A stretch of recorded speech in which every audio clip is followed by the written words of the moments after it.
I recognize John Fierro. Thank you, Madam Chair. Just a few minor questions. So within the proposal that staff is recommending, if this were approved, this would not be met with any issues with the union?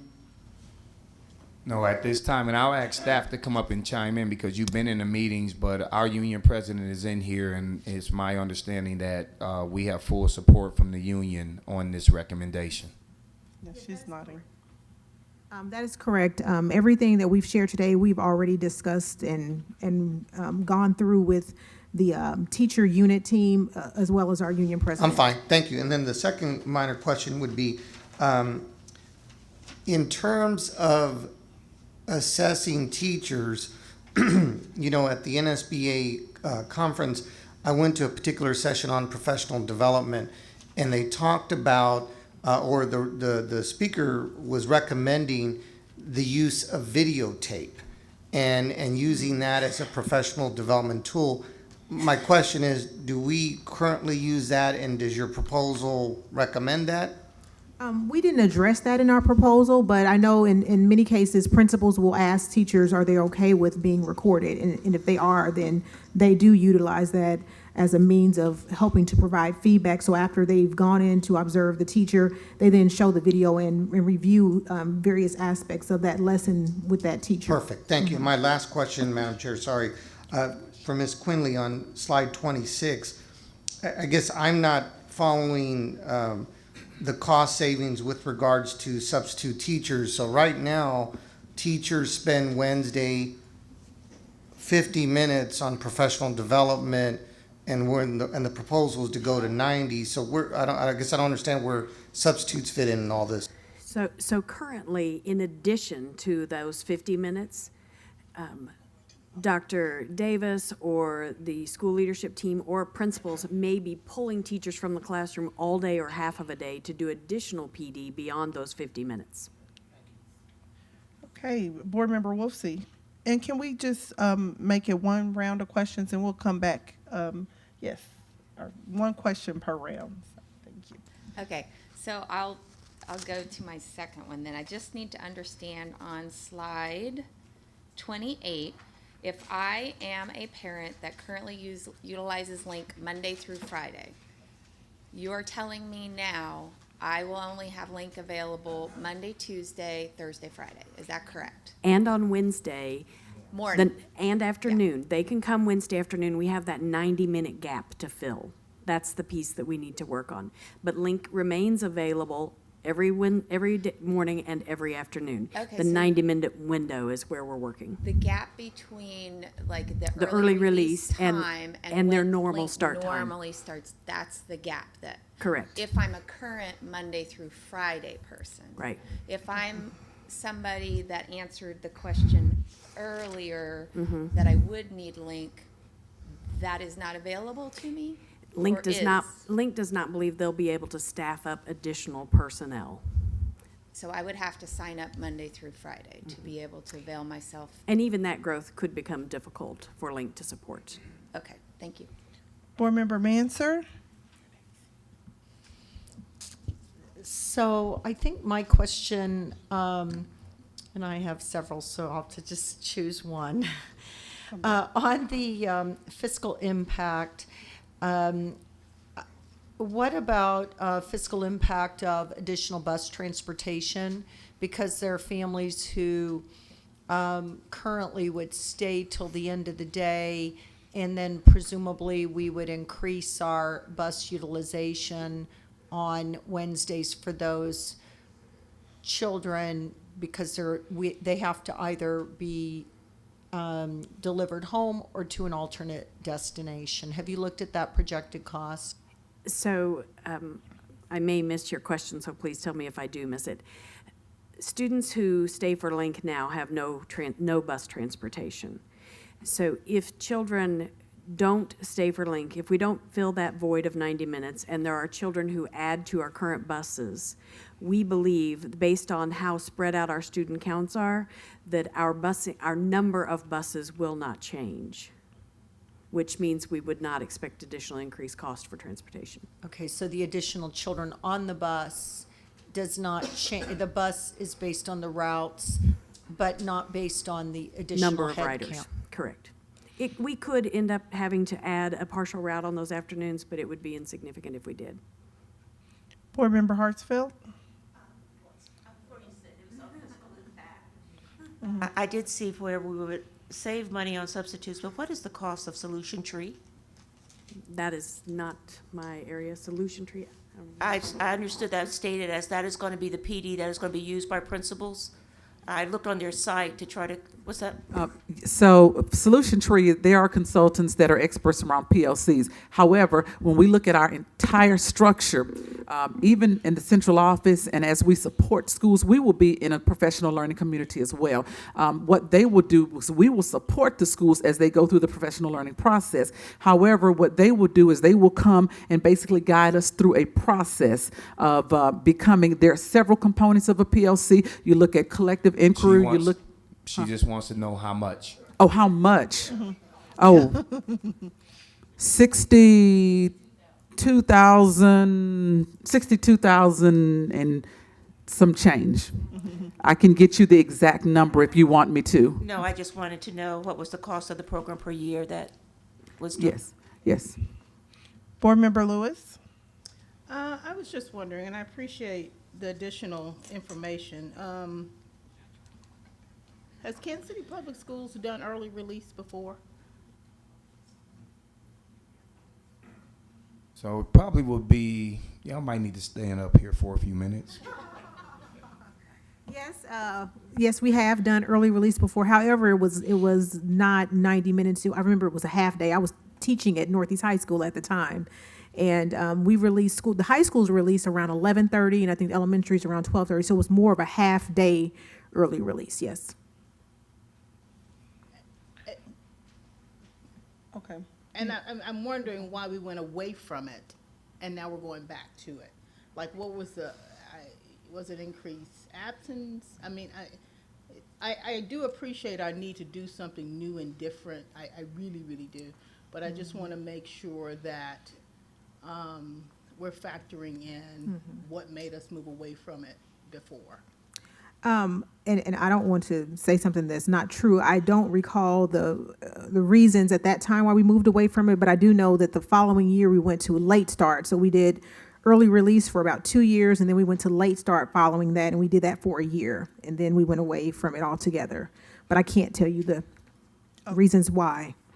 Okay, do you have some Yeah, historical knowledge? I can Okay. give some on that because I spoke to some administrators too who told me about both programs. Okay. And the information that I received, it was to parent pushback on both of those.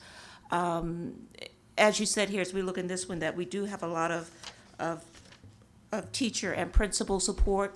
I think this was it started in 84, 85. This is when we were accredited even. And at that time, they did have principal and teacher support as well. The area that became problematic and continuously problematic until they did a change and then discontinuation was parent. Okay. Y'all can do some more research. I mean, I'm sure there should be some evidence of the beginnings, the ends. Are you talking about that time, or am I talking about a different time than you were talking about? I'm talking about around 2004, 2005. I'm predating you. You are, because I wasn't here then. I didn't get here until 2000. Administrators who began to talk to me about when I asked, had we ever Okay. used this before? And Okay. Okay. I know that, I'm sorry, can I just add something? no, I know yes, that yes, Mr. Reynolds did try to pull that attendance data, because I know that was a question, and we were wondering that same thing. And there was some concerns around being able to even pull the data from that time frame. I don't know if he wants to speak to it, but we did attempt to do that. So I want you all to know that that's something that we did check, and we weren't able to retrieve that data. We did check, we switched SIS. Can you come to the microphone so that people that are listening remotely can hear? We did attempt to go back and do some research and comparisons to determine the effect of the early release late starts. And we ran into a lot of hurdles. We changed SIS systems, which means a lot of our data was basically compressed and archived, and it did not quickly allow us to pull out and analyze on a day-by-day basis. Everything was aggregated together. So that did limit our analysis of this subject. Okay. Thank you. And I'm going to come back around for a second round, but first we have Mr. Board Member Oates. I can repeat your question if you, but I think they can hear this. Go ahead. Okay, just, I guess for my first question, just around the instructional minutes, I know that we are, during the snow day discussions, we talked a lot about how DESE required a certain amount of days in the classroom, but also a certain amount of hours in the classroom. Are we able to stay compliant with that, and what is the impact to instructional minutes for students with this? To answer your question, yes, we are able to stay compliant. When we first started having these conversations, we did the calculations for what this would look like if we went to an early release. We looked at a 1 hour early release and then an hour and 30-minute early release, and we are still compliant with what DESE requires of us. Okay. Okay, and you can come back, Mr. Oates, with that second question. I have you on the list. Board Member Wolfsey? Just a clarifying question on, this is slide 22, and I just want to make sure I understand this. You said you didn't want to micromanage. This will be, I want to make sure I get clear, up to the principal what order they want to do, but these are the sections. I wrote in my own mind, district, principal, teacher, director. Was I correct in understanding that? So what you see there is, so one is the curriculum and instruction and PD department. Then you see the time for collaborative learning and around the problem-solving team, RTI, those things. And then what you see on the end there is actually PLC time. And so it does not have to be in that order. They do not have to. One thing that will drive that is how we are able to galvanize our curriculum and instruction department on Wednesdays. Currently, we do something on Wednesdays, and we do it by zone, and that would be based on the time that the schools get out. And so we'll have to continue that model, and so they will be providing the professional development, and it will be based on zones again and based on what time they get out. And so that will be the one thing that we actually set from a central office perspective. But outside of that, those other 3 Wednesdays, that will be up to the principal to decide how they're doing. And then they may not do it the same way every month. There may be a month where we give a benchmark assessment, and so they may choose to do a back-to-back PLC to discuss the data. First week we look at the data, then the second week we go back and we look at how it is that we are actually going to respond to the data. So that is a principal decision. It's part of that question. Yeah, sure. So I want to understand what that really means to a teacher. So that what you just described, Dr. Shepard, I know it says it's PD, but that also to me is time teachers can, that's student-related work that they're able to, because I always think of PD, this is going to come out wrong, as sage on a stage, and I know that's not, to me, this is the time that in Finland, this is the time teachers get like 3 hours every day to do together. Mm-hmm, mm-hmm. And so, no, it's not to be principal-led or principal. I would call it principal facilitated, and principals make those decisions based on where they are in the instructional calendar, where they are in the assessment calendar, because there will be times like I think you came to one of our meetings, our principal meetings, where we had actually just given a benchmark test so that our principals could be made aware of where students were at this time. So then at that time, teachers would actually collaborate around what is it that we need to do in these areas. And so while it's principal facilitated, it is still teacher led, and teachers are allowed to have the conversations around, this is how I do it, now how do you do it? And what is it that we need to do collectively? And then maybe I take the kids who need this objective because I teach it very well, and maybe we do something where you take the other students because that is an objective that you teach very well. All right, Board Member Manser. In conducting the survey of parents, I noticed in your chart that the highest response rates came from the signature schools, and I'm guessing these are also some of our higher SES schools. And so my question is, because we had lower rates of response from quite a lot of our schools that might be have a more of a higher level of free and reduced price lunch population, do you think that that may have had an impact on how parents responded to the survey regarding their willingness and acceptability to this? And did they fully understand that there would be a component of responsibility when you were surveying them? Did they understand there would be a responsibility for them for the child upon that release on that day? So at the time when we conducted the survey, we did not have all the information back from Link, which is why we did not say a lot about what was actually going to happen. We were still waiting to get some of those answers, and we tried a couple different scenarios with Link. So one of them was looking at them keeping all of the students, because initially when we talked about early release, we wanted to have it where it did not disrupt the student day at all. They would stay there while the teachers were in professional development. That was the initial plan, and then we later learned that that wasn't possible. So then we went back to say, well, then would you be able to have the students for the 90 minutes that you currently serve? And so we just heard feedback on that today. And so that was part of the reason why there was nothing really definite around what was going to happen on those days, because we didn't have answers fully at that time. So we just wanted to know that if we did move toward the early release, would they even want to utilize Link? We didn't want to make the assumption that everybody would even want to. We kind of wanted to get some answers around that so we could know how to plan. And we do realize that we did not get the type of feedback that we would have wanted from all of our parents and representation from all of our schools. I can say that we did receive more feedback from some of the schools that were not highly represented on the survey we received from the parent-teacher conferences. Like, we had a large number of parents from Garfield that responded, a large number of parents from King and Longfellow. Those were the three schools that were most highly represented from that feedback. But we would have liked to hear from more of our parents, because we do want to know how they feel about us moving toward early release. Board Member Oates. Two-part question here. The question that has two. Okay. Okay. Currently, what is our level of collab between teachers? Like, is it during the day? What's the expectation around collaborations with teachers currently?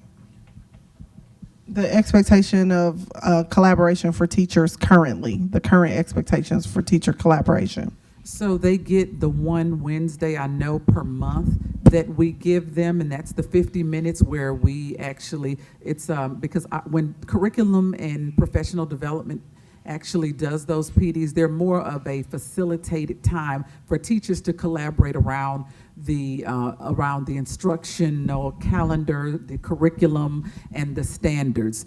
And then in addition, during the school day, some schools are able to manage their instructional time by allowing teachers to actually collaborate during the day. But that is not in all cases, because when you think about the inefficiencies of some of our system, and some schools that have 200 and some odd kids and some that have 300 and some odd kids, they may not have that time because they don't have a full-time, not even a half-time person to do their specials in order to allow teachers to collaborate. So in some cases, they may get a specials teacher 2 times a week, and some get them 3 times a week. And so in some cases, they're able to facilitate the being able to get teacher collaboration during the day, but in some cases, they're not. We're working towards having all teachers to have some time every week to do some type of collaboration. And in some cases, this would be additional collaboration. In some cases, this would be the only collaboration.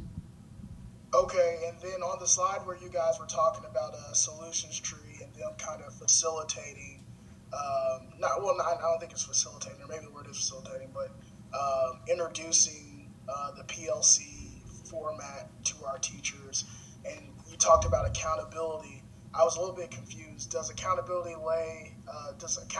for implementation of these PLCs and being sure that collaboration is happening, does that responsibility lay at the principal, or does that lay at the assistant sup or from curriculum and instruction? It's laying, I think that is at the district. So PLCs are a way of doing things. And one of the things that we're doing here at the central office is all principals will be in a PLC. And we're calling them networks, and they're led by an assistant superintendent. And so then that assistant superintendent then expects the principal to do the same thing at the campus level.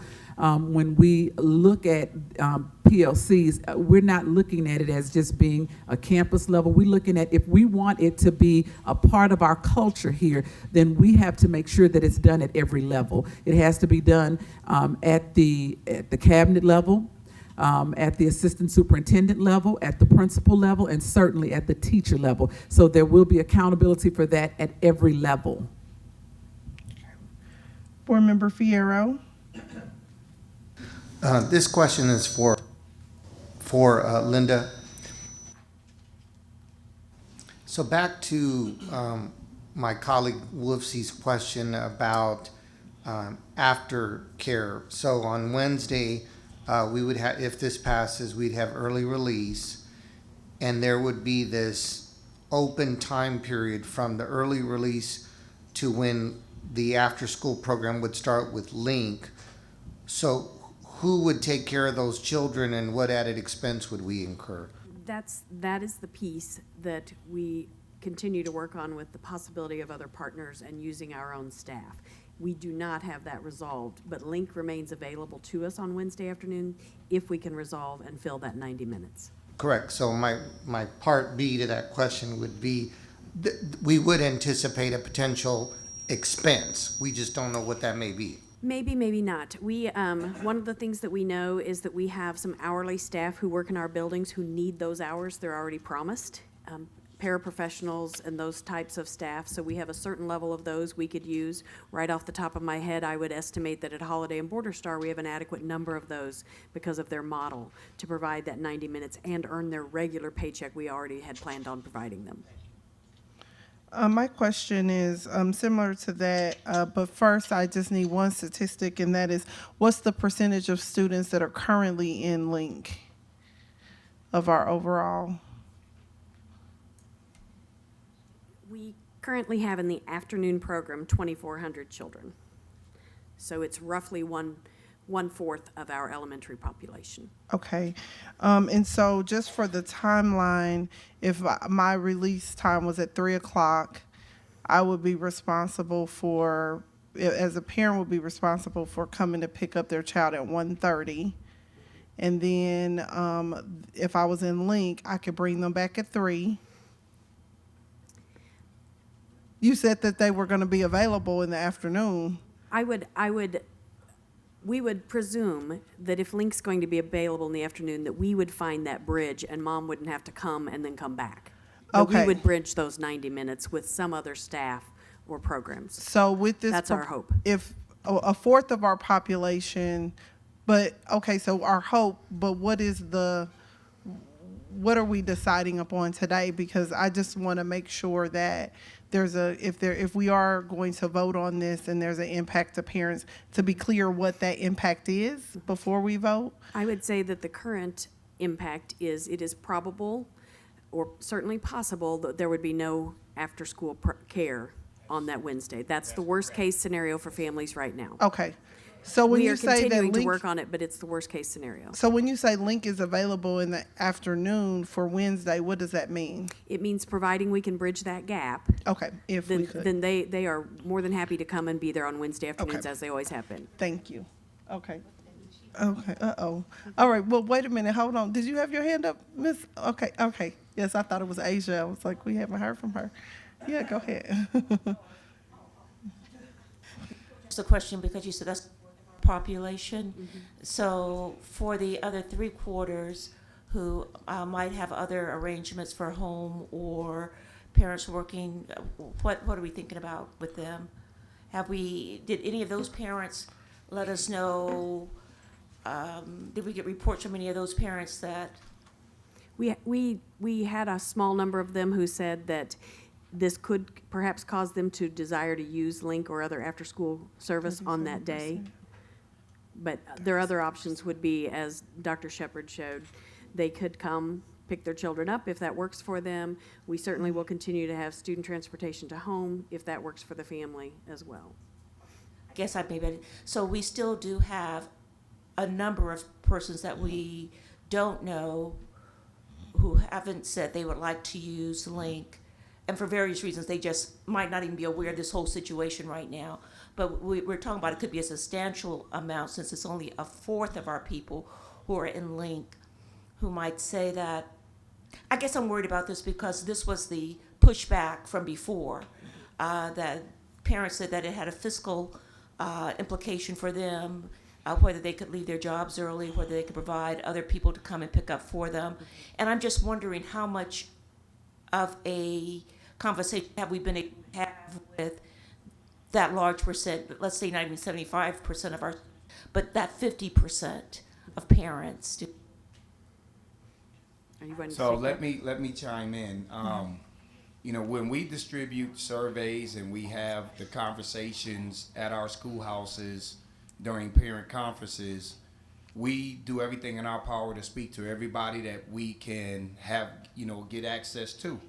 I think everybody in this room knows that parental involvement has been an area of concern, an area of struggle in our school district. And I can also tell you, working in two extremely large school districts, that it's very difficult, you know, for us to be able to answer that question on were we able to get the voices of everyone, when it's just, when we make ourselves available and accessible, voices don't come out.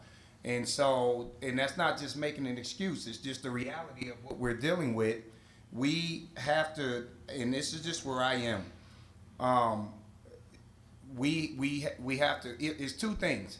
Either we're going to be an educational institution that is doing everything in its power to try to get this district to be fully accredited, or we have to then, if we're providing a bunch of social services and we're trying to do, we have to, you can't do both, and you can't do both well. And I believe what we're asking for is a half of a day so that we can do the work that we need to do to properly educate the kids in this city.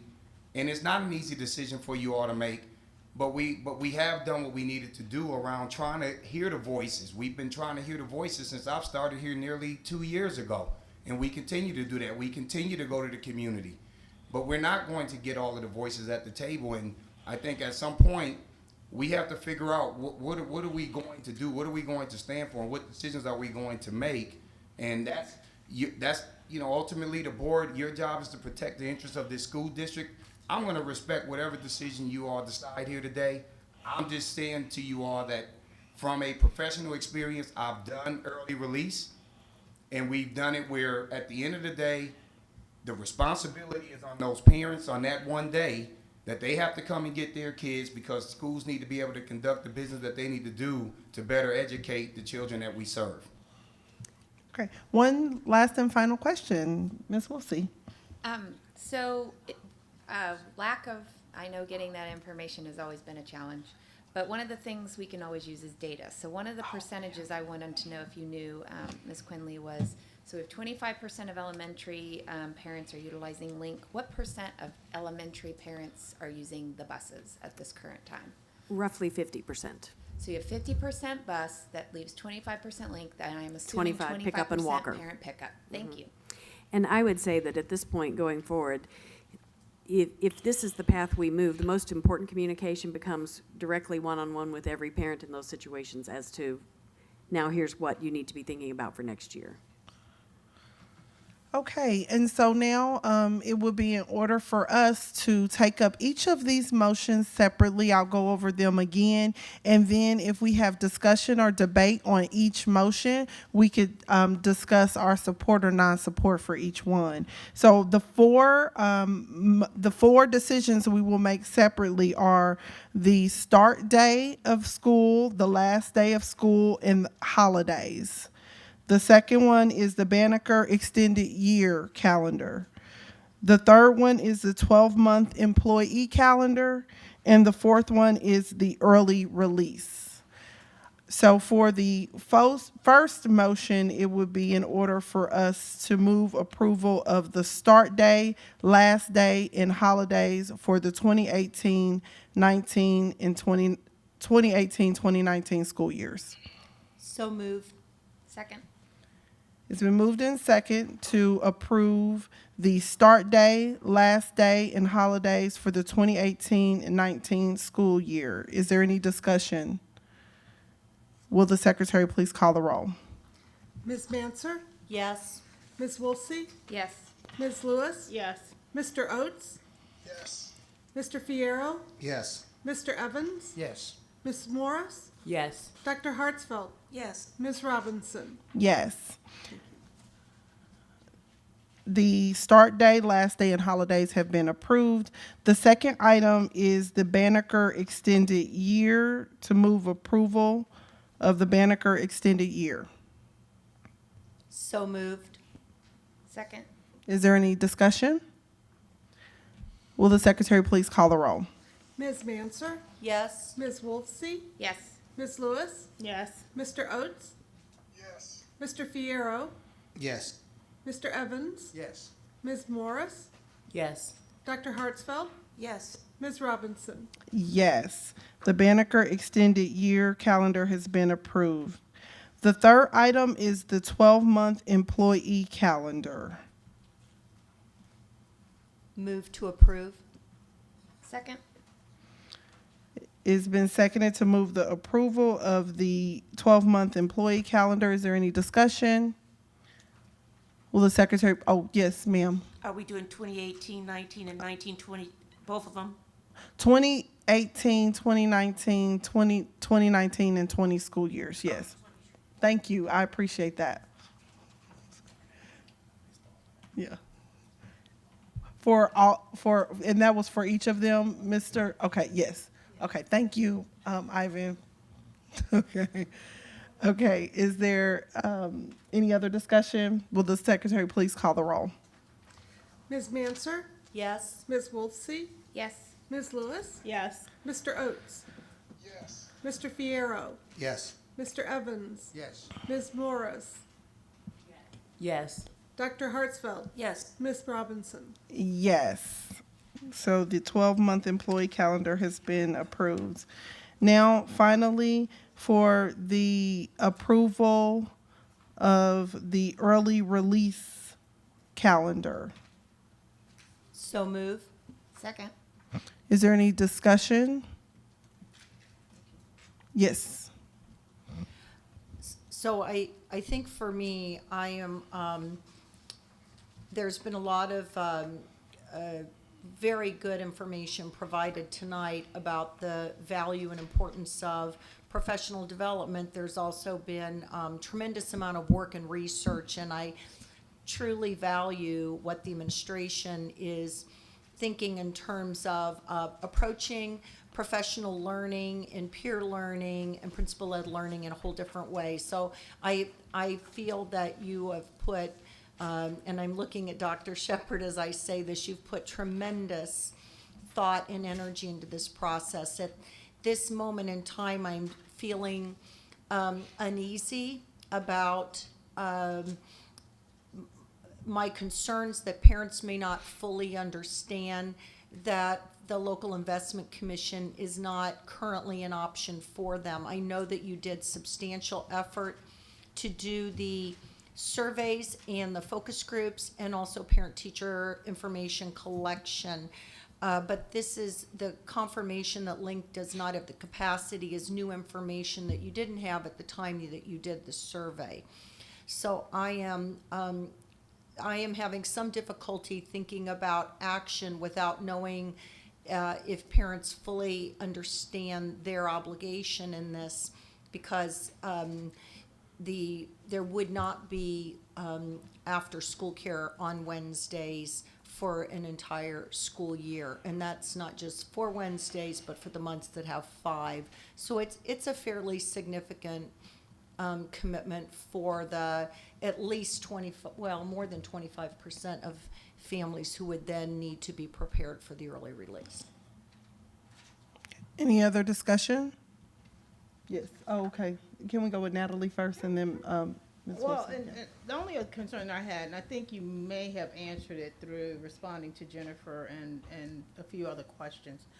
My huge frantic piece was from a former teacher perspective with the loss of the teacher work days, going from the 4th Wednesday to the 5th Wednesday. And that meant going from having a Wednesday every month to only 3 out of the entire school year. That feels like a significant net loss of teacher work time. So my concern is, or I may be comforted by the fact that maybe some of that work time is just structured differently, just in your responses relative to collaboration and all that. But my concern is if, in fact, it's truly that much of a loss, that's a huge loss from teachers that are already burdened and tired and exhausted and doing amazing work. Board Member Wolfsey? Thank you. I'll echo what Patty said. I'm actually very excited about early release and the potential it has to actually start to close gaps in this district. I like that it will help support, grow our teachers, that this can become a place where you go to grow your craft. I can see that in this plan. I also like the consistency of having it every single week, both on the parent side and the other side. I am concerned about the impact on the students and families because I was one of the ones that took the survey. I did not take it thinking there was going to be nothing on Wednesday. And I am concerned if I were to ask parents who did participate, even those that currently use Link, this would prove to be that they did not understand when they were actually filling out the survey that this might be the situation. And so without that piece of information, I am hesitant that if we do this, that it might not cause other issues to our families. I also am concerned. I love the fact that Dr. Davis gave us the information from the other districts. Those other districts do not work in a competitive environment like we do. And things such as having no coverage after school can have an impact on a parent's decision, I think. And so we haven't explored that. So that's another concern I have from a business perspective. Hold on one second, I'll get you. Mr. Oates is next, and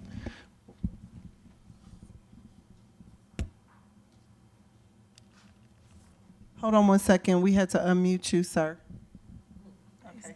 Hold on. Is it unmuted? Yeah.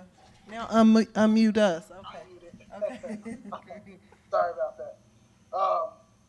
So I want to say I'm in support of the early release, and the reason why is when I think about what we're trying to do in this district and how we're trying to advance our population, it's going to require a well-prepared teaching force.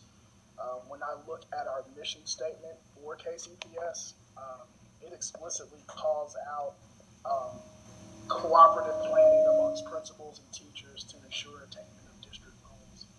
And so when I look at that, I am of course sympathetic to the idea there could be a gap in coverage on Wednesday afternoons with families, and I would hope, it sounds like the district is actively working to figure out what we can do to close that 90 minutes.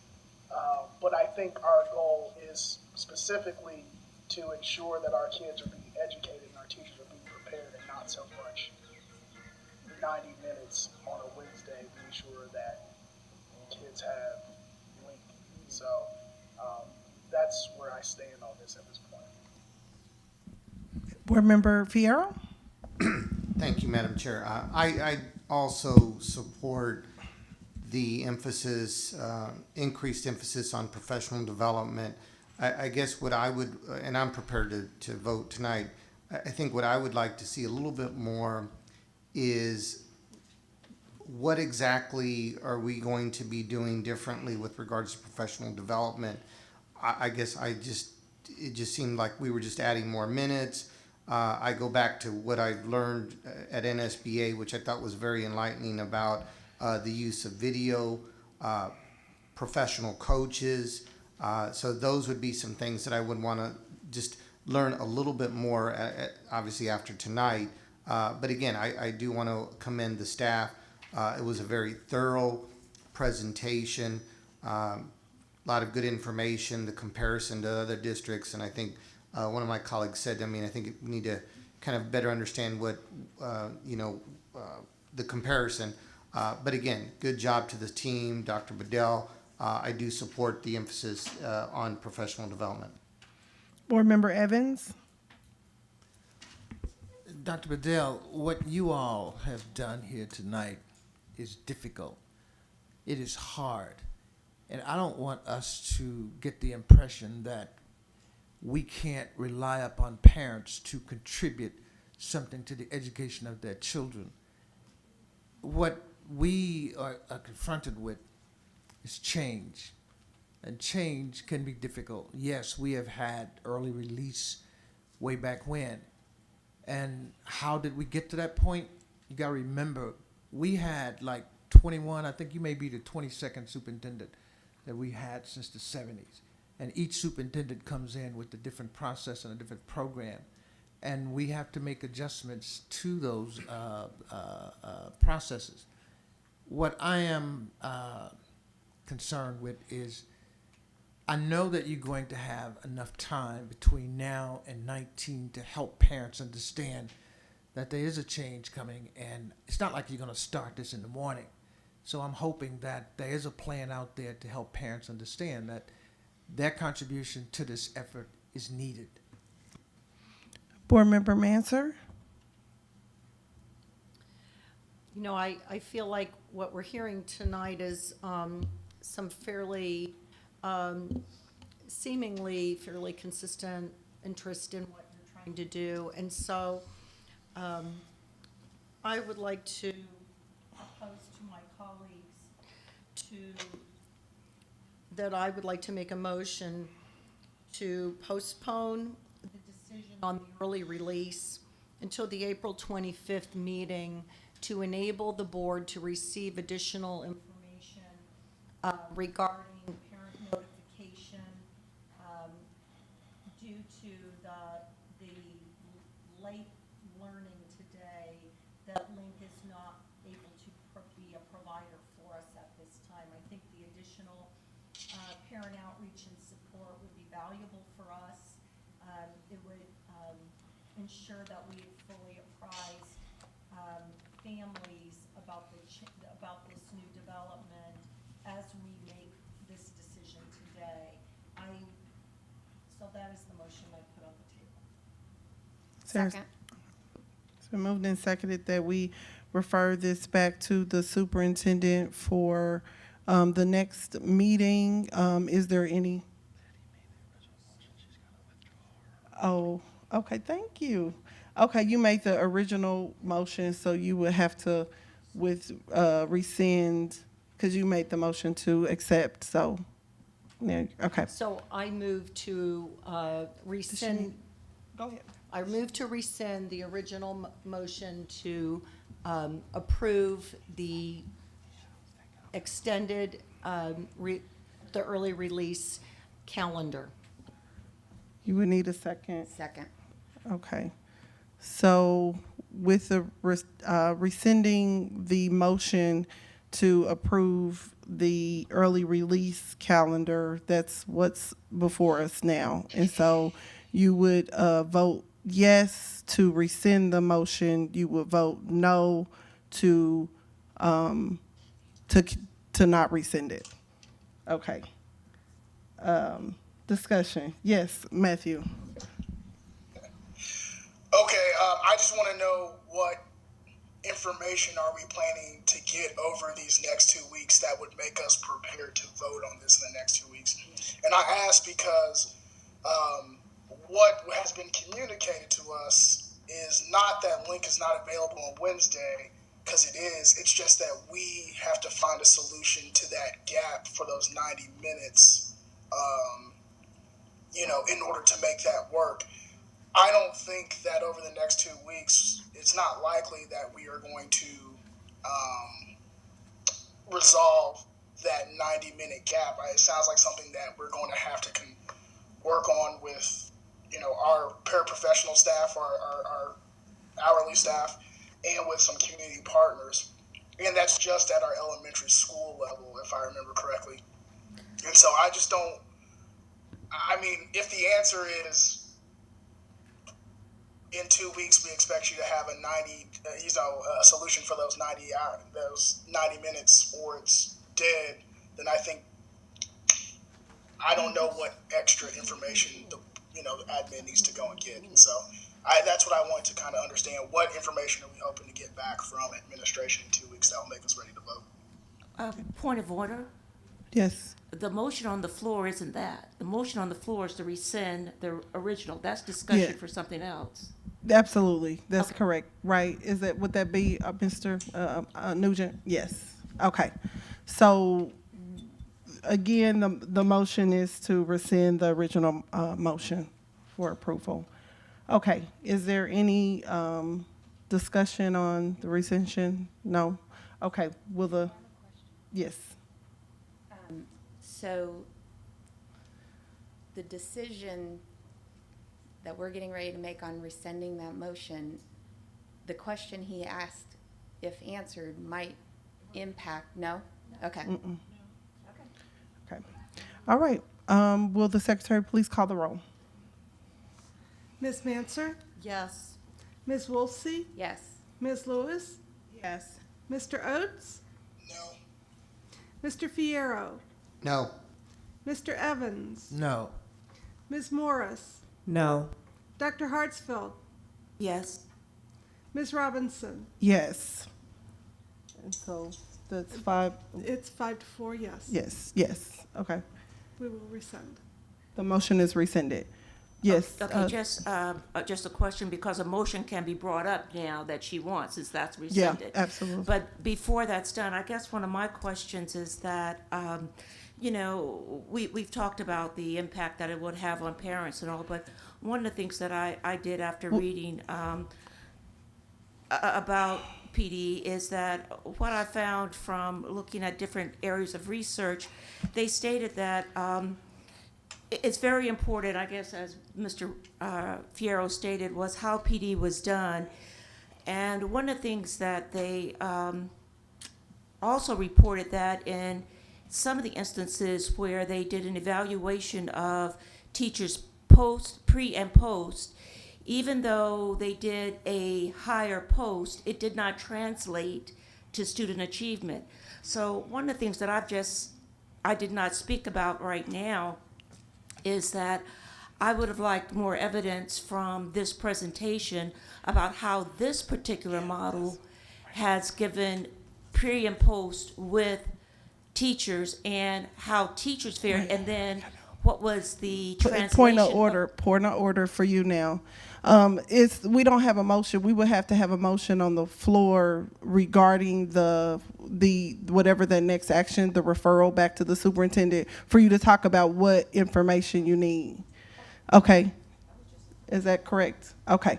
All right. Go ahead. Madam Chair, I'd like to make a motion to postpone discussion and action to the April 25th meeting to allow for additional information to be provided to the board. That information would be, from my motion, would be to ensure that families were fully aware about at this point in time, that they would have responsibility per tonight's discussion for their student on the early release Wednesday. Second. Is there any discussion now, Dr. Hartsfield? Would you want to talking No, about? because that motion wasn't addressing what I was saying, so that's fine. You said that you wanted them to bring back additional information? I can do that in a different kind of way. I don't, Okay. That's not pertinent to that motion. Okay. Board Member Fierro? Just a point of clarity on the motion. I understand the part about voting in 2 weeks. That's not what I'm unclear about. What exactly, if Patty, what do we want the staff to report back as it pertains to the? The reason I've made this particular motion is the material that the board was provided in advance of tonight did not provide explicit information that there would not be after-school services available on the early release Wednesday. It wasn't until very late in the day that we learned that, and it wasn't until actually almost near to meeting time tonight that the administration was able to confirm with Link that they were not available to provide those services. So this was very new information to us. I'm asking this question because I understand from parents who completed the survey that when they did the survey, they believed that Link was still going to be available and an option for them. In fact, we've only just been able to confirm today that that is not the case. So I believe there's some additional information that needs to be gathered in order to be confident that we can fully address families' needs on that early release Wednesday. So I guess, and I think this is what maybe Matt was getting at earlier, are we asking the staff to come back with a solution for filling that gap, or to come back and say, we have notified the parents of the reality? Because I understand the all of the background, but again, I guess I want to make sure that we are giving the staff clear direction of what to bring back to us in 2 weeks. Do you want to respond, or can we move to Board Member Wolsey? Okay. Okay, kind of following up on that. So I think, this is page 16, where we surveyed 933 parents with the survey. We had the additional information from the 3 schools with parent-teacher conferences. So roughly, let's say 10% response rate. So I do not believe parents, when they were asked this question, understood that there would be no coverage after school for, back up 1 second, that they didn't know that there would be a gap in coverage, number one. But that question 2, if you do not currently use Link for after-school care, would you utilize Link, where you have the, that percentage of the 44% roughly? I do think that we need to know those folks that answered yes to that now this is not an option at all to them, is my understanding. Yeah. That has a bearing, I think, on the fact that you asked, what are we asking staff or administration to do? It's part of, you need to know that to know how to address that gap. Either, maybe it's not us, but how to help our families fill that gap. And so what I am looking for is this question posed at the school level to families, again, with all the information that we currently have, so that administration can make a decision with that information in mind. I am really worried this could have an impact. I want this to be super clear. I am very supportive of early release. Mm-hmm. I am very supportive of professional development. I think we have to make sure we have this information right, and if it takes us, one additional meeting to get that information so that we can understand that clearly, and be able to move forward knowing that, I think it's very important to do so.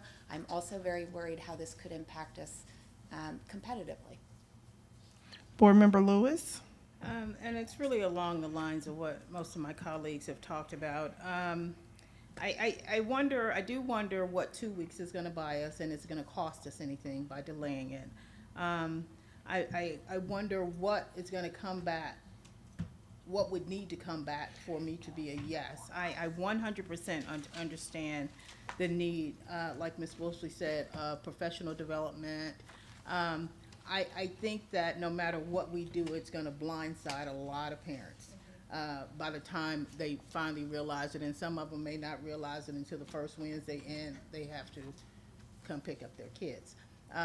But given the competitive environment we are operating in, and the fact that we looked at surrounding districts and what they're doing and not charter schools and what they're doing, I just wonder where this is all gonna land us. To the administration and to Dr. Bedell, I certainly appreciate the tremendous amount of the increase in information that we received tonight. My question truly is around all of this is, how will we effectively prepare for the cost of this change relative to parents that are not, just surely not equipped to be able to react by the time they find out? And I can't imagine that is gonna be without cost. And I know we didn't present much cost here because we didn't predict it, and we think we may be able to fill the gap, but we even talked about paraprofessional only in 2 buildings. I can't imagine that this is not gonna cost us to help adjust and absorb some of the what do kids do after school on Wednesdays. Board Member Oates. First question is to admin, so maybe Dr. Bedell. You guys included a calendar of like implementation. What's a drop dead date that you guys need a decision by? I think there's opportunity for us to continue to engage, but I don't have a drop dead date in my head at this point on when this needs to be done. I did feel like we did our due diligence. I think what I'm hearing here at this point is more concern around, was there a question presented to the parents around what if there is no actual coverage? If there is no link, then what would your position be? And I think that's the question that we need to try to get an answer on over the next 2 weeks. But here's what I will say. I don't know that it will significantly change my position on what needs to happen. I mean, I'm gonna come back with the same recommendation regardless, because we need to do this. Board Member Mansur. Oh, you had a follow-up? Okay, go ahead. Board Member Mansur, I'm sorry. And I realize the information won't be perfect, that we will get back. I think I'm trying to stand, I think, for some level of transparency to families. Families, I believe, will still have difficulty with that. And to my colleague Natalie Lewis's comments, some will have difficulty on the very first week and maybe even the very first several weeks. But I think that given my own personal surprise when I learned today what I did not understand, I think that it's just out of a transparency component. I'd like for families to be informed, as well to be queried on perhaps just what their best avenues will be for them to handle that. I don't think that was positioned in a way they can fully understand. I think, to repeat what several of my colleagues have said, I am ready for the development of teachers in a really productive way. I think that the work gone into this is really phenomenal. I just want to make sure that the families don't feel confused because what we're doing doesn't match up with the original survey. And so, yeah, I absolutely agree. I have no problem with that. I think it's always safe. As I look through at least what we have here, I do not see a question in there around if there is no after-school care, you know, the district, what's your response to that? And that's fine. I think it's fair that we do that. The only point that I'm making is, like, my position in terms of what I know we need to do in my professional experience isn't going to change. But I do agree that it will prevent us from walking into some unnecessary pitfalls because we didn't do our full due diligence around making sure that we were very transparent with the fact that if we don't have coverage, you will need to pick up your kid and make some arrangements. So I think that's very fair. Board Member Fierro, and then Dr. Hartsfield. Thank you. I guess I would just ask my colleague to consider amending the resolution. I think we're getting closer to what we need to direct the staff to do. What I heard is we want you to re-query them, if that's even a term, in terms of giving them a different question but also it's informing them that, you know, just because the majority may come back and say, well, if LISC or LINK is not going to be there, then I oppose it. Our superintendent is saying my recommendation isn't changing. So I think, in fairness to the parents, they need to understand that there is a strong possibility that they will have to pick up their children for that gap period, and that this district may not look to spend any new dollars to put that bridge in place. So I think that I would ask you to consider that, just to give clear direction to the staff, because I would just ask that for consideration. Board Member Hartsfield. I guess a new question arises for me because I think everybody wants effective professional development. I guess one of the questions is just modality. How is that done? But it's very difficult if hearing a statement when we understand that those that we serve are our children and our family. It might be a hard response for them to hear, to say, you know, regardless, I know what is best and this will be my position. That takes me aback for a moment as a consumer. So once again, I appreciate all the work that has gone into this, but bottom line, we service families and children. We want to give our best PD to our teachers, but our first priority, we're not a teacher's college. And so I just would hope that if parents are hearing this tonight, because everyone who hears is not just what's in this room, that's a real difficult piece to hear. There was a point of clarification that Board Member Oates wanted to state as well. Yeah, point of clarification just around the discussion around Link. The issue is not that Link will not cover Wednesdays. They have stated they would cover Wednesdays. The issue is, can the district support that 90 minutes? And I think it's important that it's framed that way when we're discussing it, because, I mean, it's important that we're clear there. As far as, you know, servicing students, I agree that we need to service students, and by that means we need to give them the absolute best. I mean, we incur, you know, millions of dollars of cost to be sure that everybody's fed for free, before and after school care for free, et cetera, et cetera. And so, I mean, we do a lot to support students. I'm just a little bit concerned that, you know, being sure that a kid has an after-school program is not necessarily in our purview, but being sure that they have well-prepared teachers is in our purview. It's in our mission statement. And so just thinking about mission creep in the sense that we can find ourselves trying to accommodate everything if that's going to be the position of the board. Board Member Wilson. So I just want to ask a point of clarification, Ms. Quinley. So my understanding is that if you're a if you're going to be signed up for Link next year, we have this gap challenge.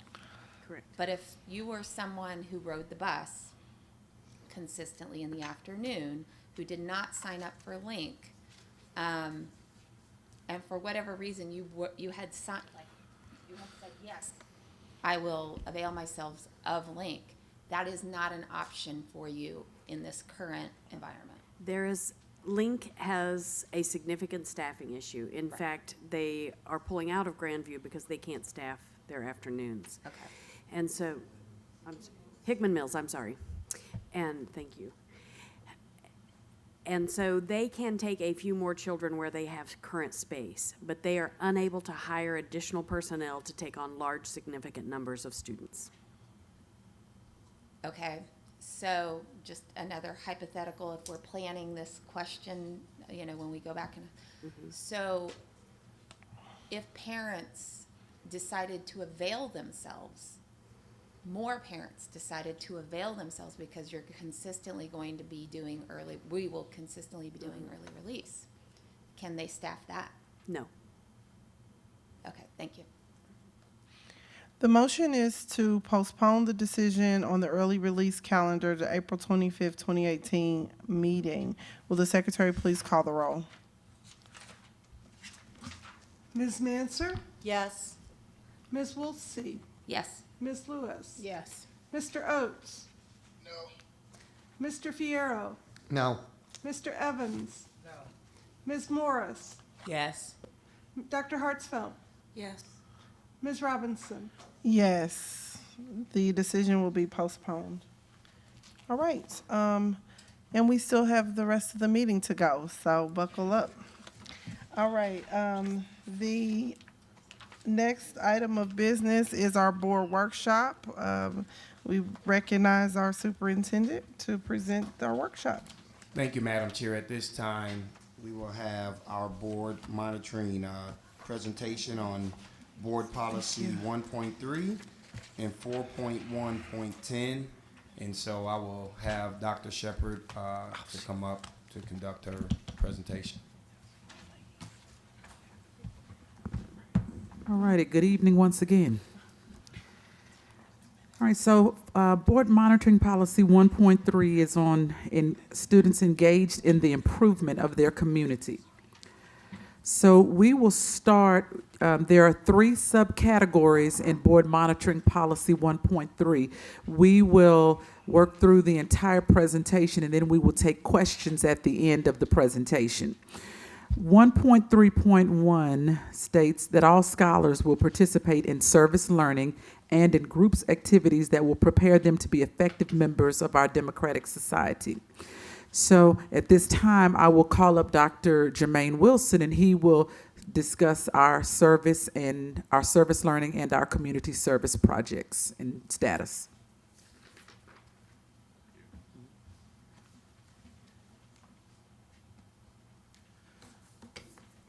Superintendent Bedell, Madam Chair Robinson, and members of the board. Tonight, I'll be talking to you about the service learning component of Board Policy 1.3. I want to begin by highlighting the difference between community service and service learning as outlined by the Missouri Department of Elementary and Secondary Education. According to DESE, community service is defined as activities that are non-curriculum based and are recognized or arranged through the school. Community service can be mandatory or voluntary, and they could be service activities such as cleaning up a local park, visiting the elderly, or collecting and distributing food. Service learning, according to DESE, is curriculum-based community service that integrates classroom instruction as well as community service activities. Some of the facets of service learning is that it's organized in relation to an academic course or curriculum.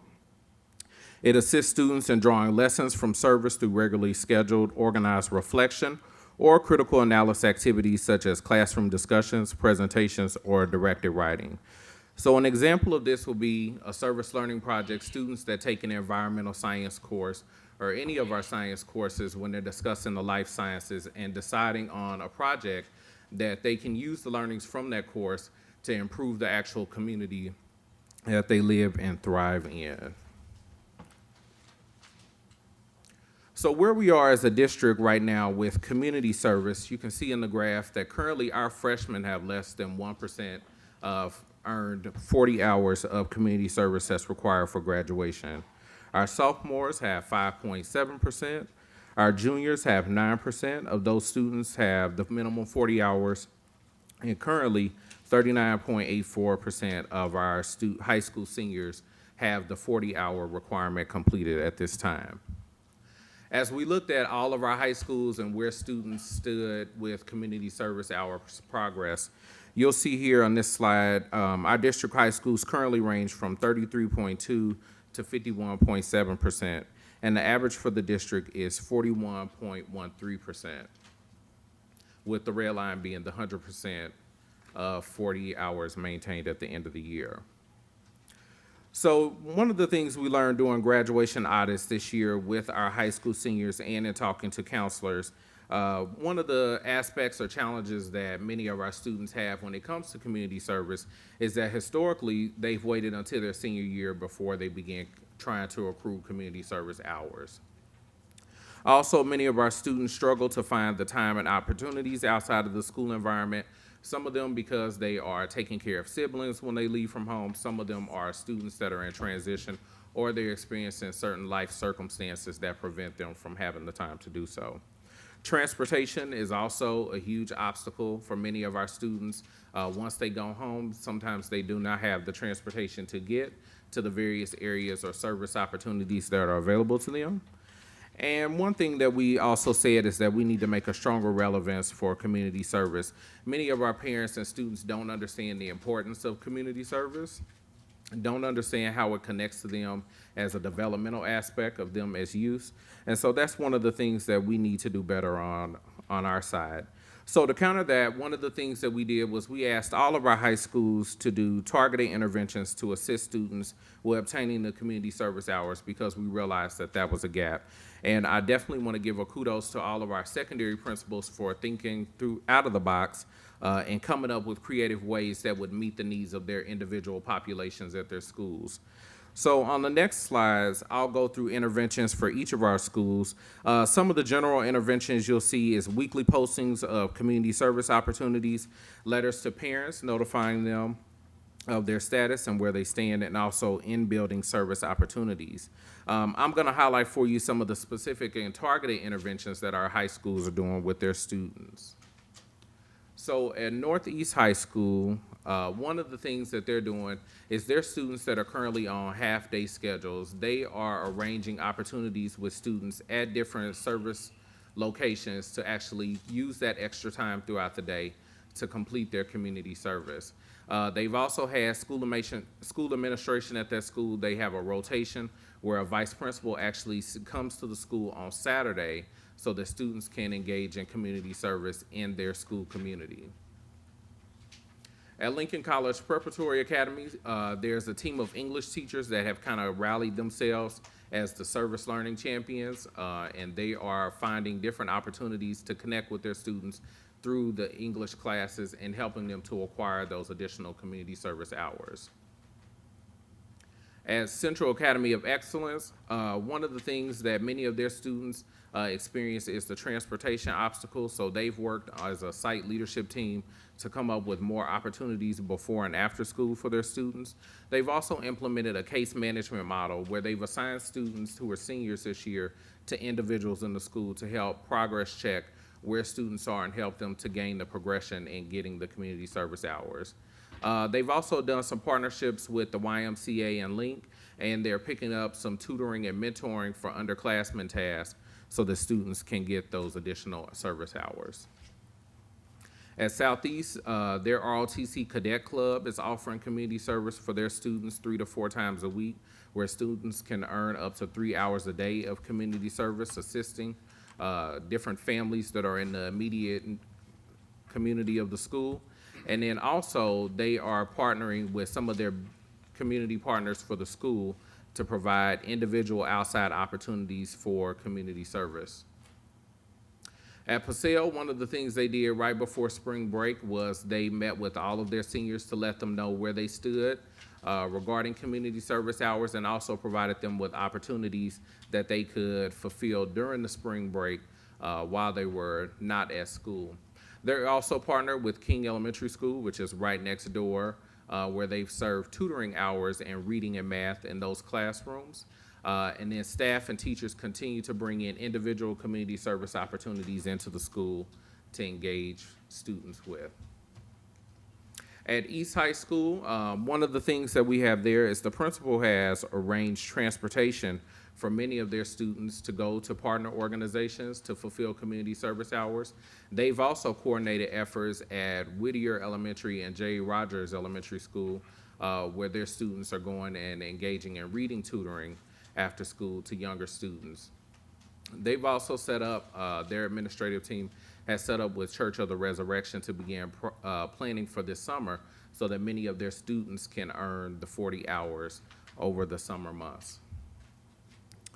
So moving forward, one of the things that we want to do in the 18-19 school year is make a concentrated effort to shift from a district community service orientation to a service learning orientation that will actually fulfill the needs of the board policy. Board policy 1.3 actually asks that we begin to help our scholars to participate in service learning. And so there was a longitudinal study done in 2010 on service learning by the University of Tennessee.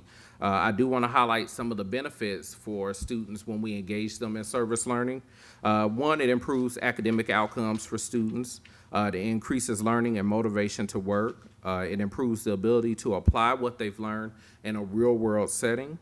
It builds stronger and teacher-student relationships. It enhances personal development. It increases interpersonal development because it fosters collaboration amongst the students in the classroom to develop service learning projects. And also, it provides that increased commitment to service and course content relevancy. And we know that many of the times when we're in our schools, one of the things the students say is, I don't understand how this connects to my life. So shifting to service learning allows the students to have an opportunity to make those real-world connections. One thing we've done is we've started talking to our curriculum instruction department to incorporate some of those service learning projects in all of our courses where we give end-of-course examinations. By doing so, not only will we begin working with all of our students across the grade level to engage in service learning and building those critical thinking skills and those relevancy components, but also they begin accruing the service hours prior to their senior year. And so that breaks that historical tradition of this is only something that I engage in when I'm trying to graduate. And we'll begin having all of our students to begin tracking service learning projects through the X2Vol platform and the Naviance College and Career platform next year, starting in their 8th grade year.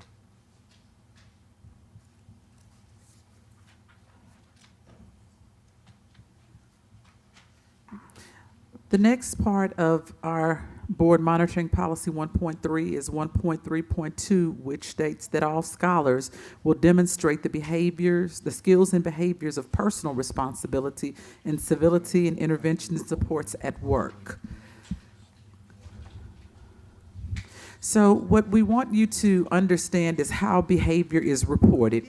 If you look at this slide and you look on the left-hand side, you see the behavior events. These are the events based on our student code of conduct that are violations of our student code of conduct. When you look on the right-hand side, what you see is action descriptions. The action descriptions actually are consequences for those events that are on the left-hand side.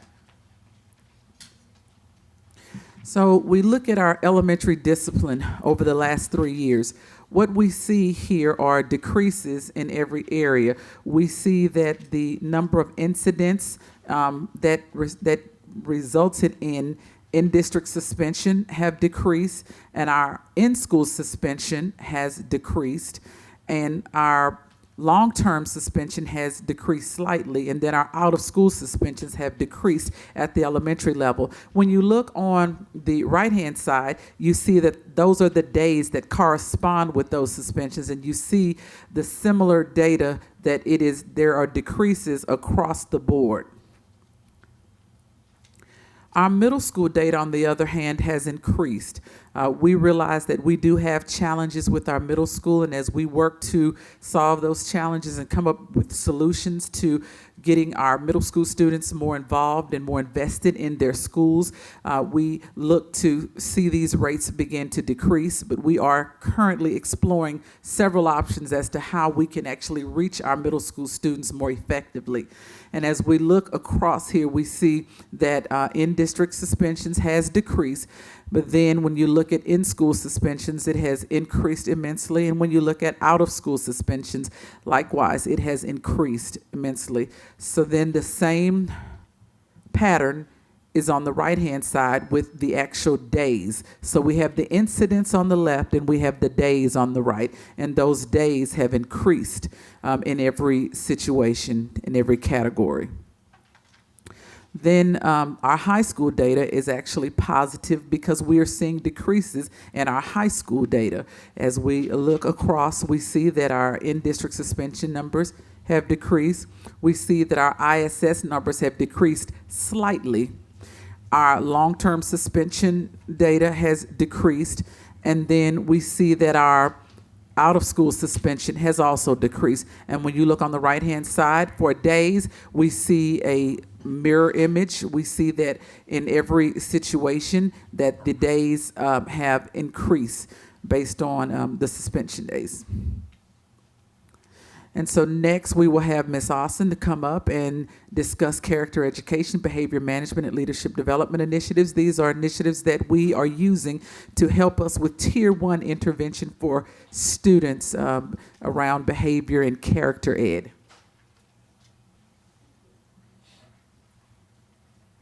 Good evening.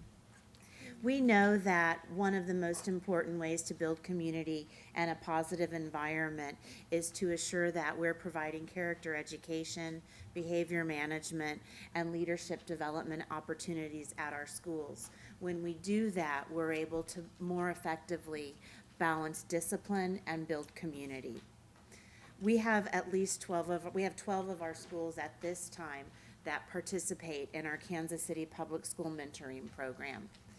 All of our schools have a character education, behavior management, leadership development, athletics, and clubs. We're working on equity training for Tier 3 schools and sessions in our Summer Institute 2018 on equity, specifically addressing implicit bias. We also have our summer HBCU college tour collaboration with Alpha Phi Alpha fraternity, and we clearly have a focus on high expectations for all. This slide represents the number of students in our mentoring program along with each of the partners.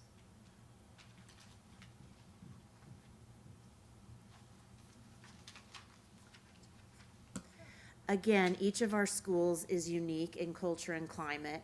As a result, the interests of our students at each of our schools differ. Since we have unique cultures at our schools, each school has different school clubs and organizations. You'll notice that some schools have robotics, others have drama, a soccer club, key club, engineering club. This is a direct result of the different interests at each of the school sites. And these clubs and organizations are an effort to pull kids in so they have a sense of belonging in a positive way. And that in turn helps us to build a positive culture and climate so that students will want to come to school for the right reasons. As previously mentioned, character education and leadership development initiatives are what we count on to build culture and climate. Each of our schools have a component of student council or student leadership, honor society, elementary honor society. Our schools participate in the Jackson County Spelling Bee. We have our Kansas City Public School Science and Engineering Fair. And as you are well aware, we have a large variety of community and church partners. Specifically, we have 24 elementary schools. 19 of our 24 elementary schools use positive behavior intervention systems. That acronym is PBIS. Each of them implement with a varying degree of fidelity, and this is something that we'll continue to work on in our professional development initiatives. 4 of our schools have Leader in Me, which is a Stephen Covey program. 4 schools are becoming trauma sensitive. 3 of our elementary schools have behavior intervention support, whose acronym is BIST. Our 2 Montessori schools have Montessori grace and courtesy lessons, and one of our schools' unique program for character education is STARS, which stands for Super Terrific Achieving Respectful Scholars. As you know, our secondary schools, we have 9. Each of our high schools, including Success Anderson Academy, has 2020 leadership. 3 of our secondary schools have Awesome Ambitions, which is a female-focused group. 2 high schools and 2 middle schools have PBIS, Positive Behavior Intervention Systems. And as I mentioned, there are varying degrees of implementation. It is a tier 1, 2, and 3 program, and our schools vary in regard to fidelity to those programs. One of our high schools has the program of Behavior Intervention Support Team, which is a BIST. I would like to welcome Ms. Tickner to the podium. She is going to speak to systems around social emotional support. Good evening, everyone. I'm dropping stuff already. All right, I'm going to speak briefly. This is a tiered model that we presented to the board in previous sessions. However, we wanted to bring it back to your attention to focus on what we are doing on the tier level. As we're looking at creating social emotional support, what is really important to know is that majority of our students fall into tier 1. Tier 1 supports are universal supports that are put in place for everyone in the system. That includes the families, the staff, and the students. It really is focused on building relationships, building that resilience. One of the things that we're really looking at, potentially probably embedding, if not next school year, but the following school year, is social emotional learning into our curriculum, into our daily practice. We're currently working with some different companies on what softwares are appropriate that can be aligned with the curriculum, because we do know that those soft skills are as important as the academic skills for the achievement of our students.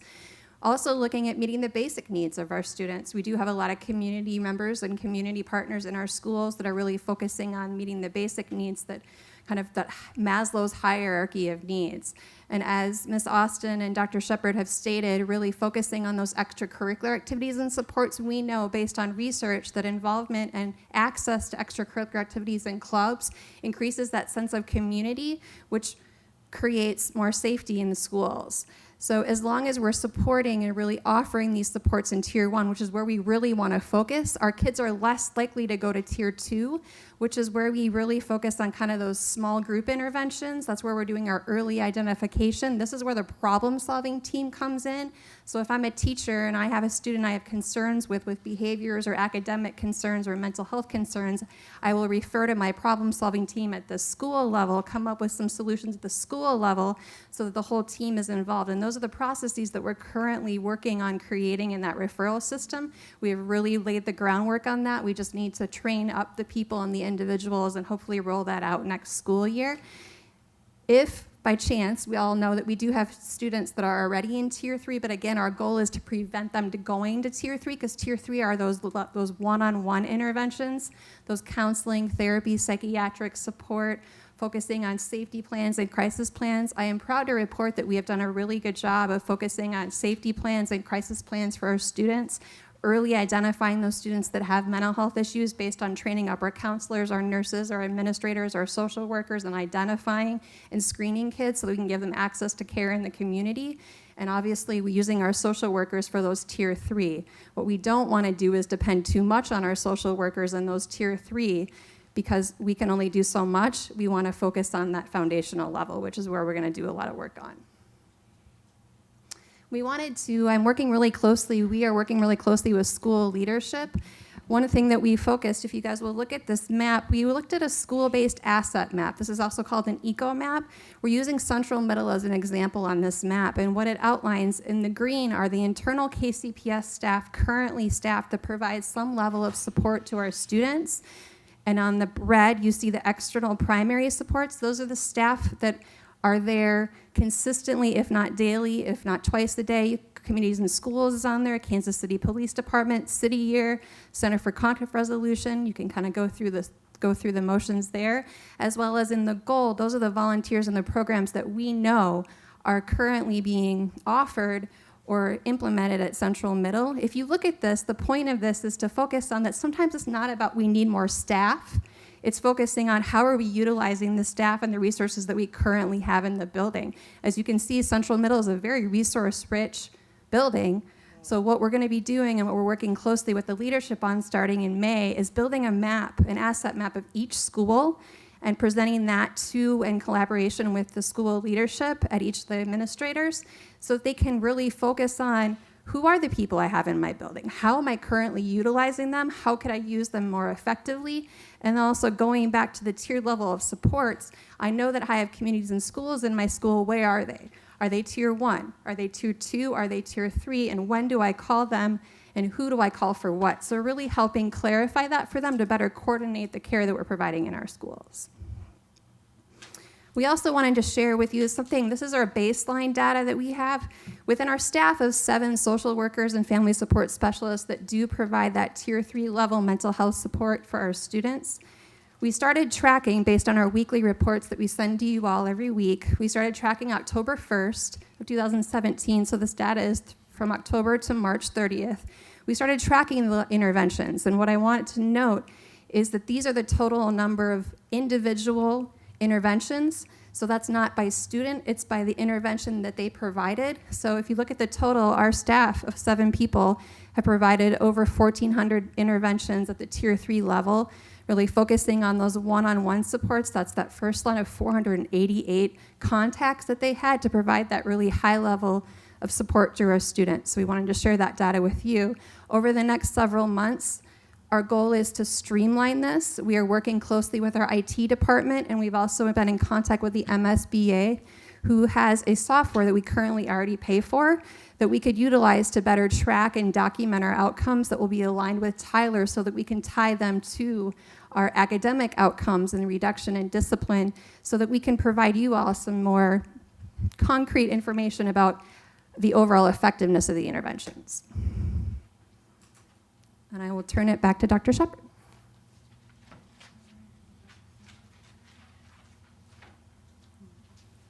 And the last subcategory of Board Monitoring Policy 1.3 is 1.3.3. All scholars will obtain the life skills necessary to demonstrate self-improvement of their mental, emotional, and physical health. And as we heard from Molly, Ms. Tickner, that students participating in physical activities and clubs and organizations, those are all tier 1 interventions or tier 1 items that we should see across the board.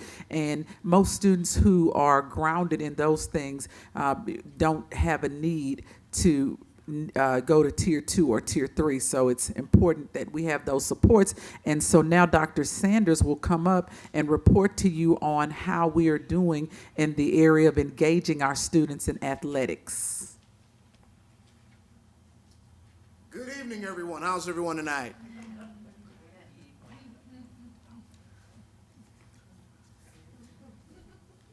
Good evening.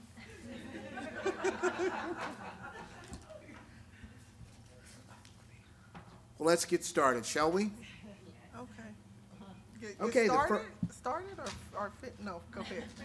Pardon? No, I'm sorry. Go ahead. I apologize. Oh, I was just saying we're just getting started. It's a beautiful evening. Hey, it's athletics. We're the best. The best is always last. Yes, go ahead.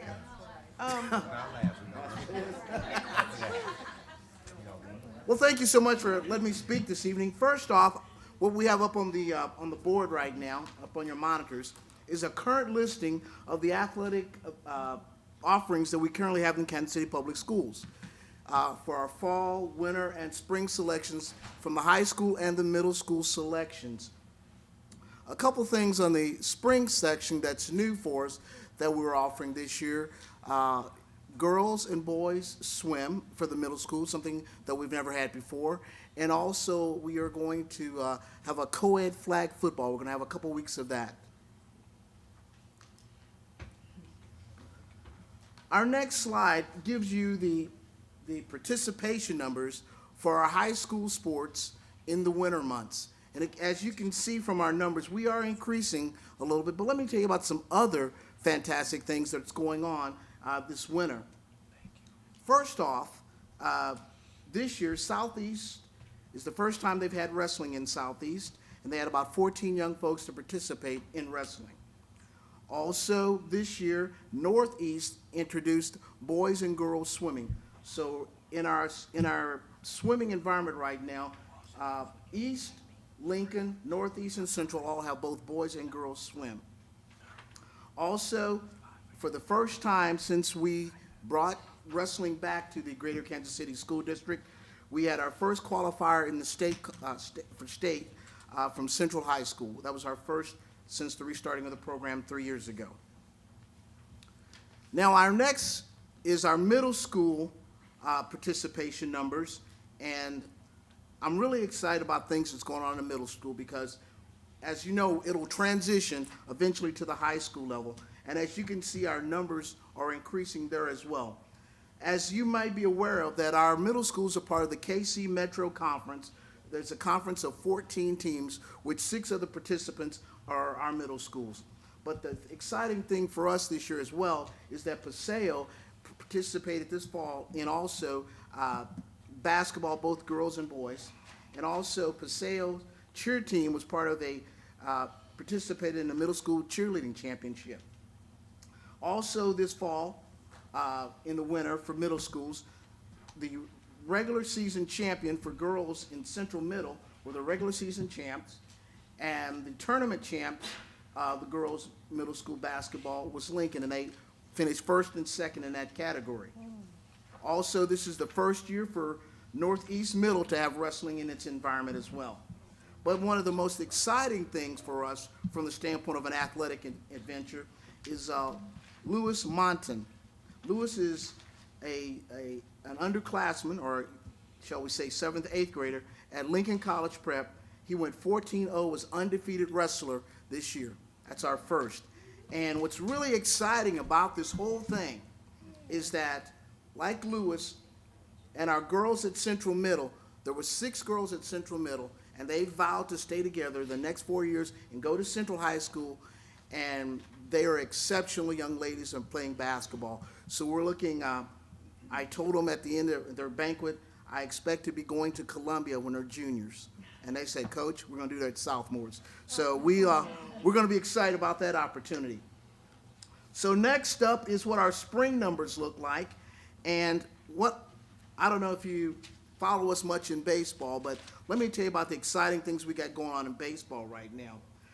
For the past several years we've had to play our baseball games at Cleveland and also Satchel Paige. But with the introduction of the Urban Youth Academy, we've been able to use that facility as one of our practice facilities. Most of our high schools practice either 2 or 3 days in that facility, which has given us a tremendous opportunity to improve upon our baseball skills. Also, what I'd also like to emphasize too is our numbers in baseball. This is the first time in my 8 years here that we've had 2 teams that have also had JV baseball, Central High School and also Lincoln. Prior to that, our average numbers were between 15 to 18 students participating in baseball, but this year, Lincoln has around 30 and also Central. And the thing that I'm most excited about, bottom dollar, I'm a track and field guy. I love it because my legs ain't that long, but I did the best I could. But what's really exciting is when we even had Southwest open, Southwest and Southeast together open, we only had, between the 2 schools, we only probably had about 20 kids running track. Southeast, right now, their track and field has between 55 to 60 kids participating in track and field. And the coach over there, Coach O'Toole, is saying he's got some folks that are going to bring home the gold this year, and he's really excited. And last but not least is our middle school spring participation numbers. As you can see, when we started middle school sports 4 years ago, the goal of our middle school program was to improve our high school program. But the overall goal was the standpoint of letting our middle schoolers know when you got to high school, there was expectations academically as well as participation on the field. So far, as you can see, we've had 100 more students participate in middle school than we did this year than we did last year. And that is due to the fact that we've introduced a couple more sports. And what we've introduced is, we introduced middle school swim. We have one swim team with all the participants. We have our 30 kids that are participating in middle school swim. What is really great about that, folks, is that we've taught kids how to swim. Also, if you're familiar with it, we're also, Kansas City Public Schools was part of a program that we had going on in the spring called Pastors in the Pool.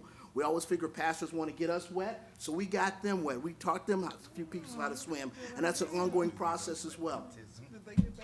So also, some other exciting things is, for the first time, we are going to play flag football co-ed, and we have 4 of our 5 middle schools are going to play flag football for 3 weeks to kind of give them another thing.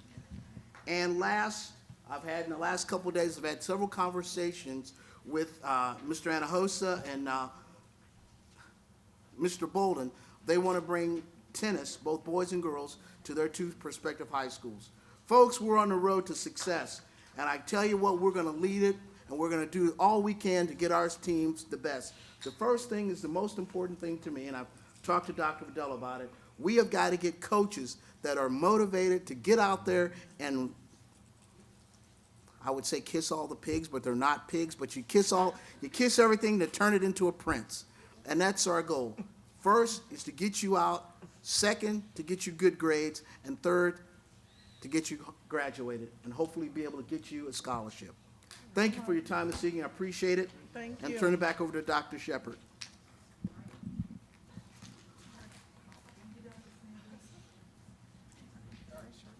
At this time, we'll take questions.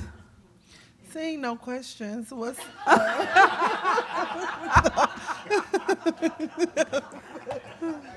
okay? Yes, Mr. Evans. Just one, just quickly. Dr. Sanders, do you think that because you have an athletic superintendent that may have something to do with the increase in athletes across the board? Well, I'm going to say one thing, and I've been around it about 8 years, and I'm sorry I put a piece of chocolate in my mouth when I came up here. Oh my God. So, yes, I did. So it's not just because Dr. Bedell is pro sport. It's because Dr. Bedell's wife and sons and daughters are at the events as well.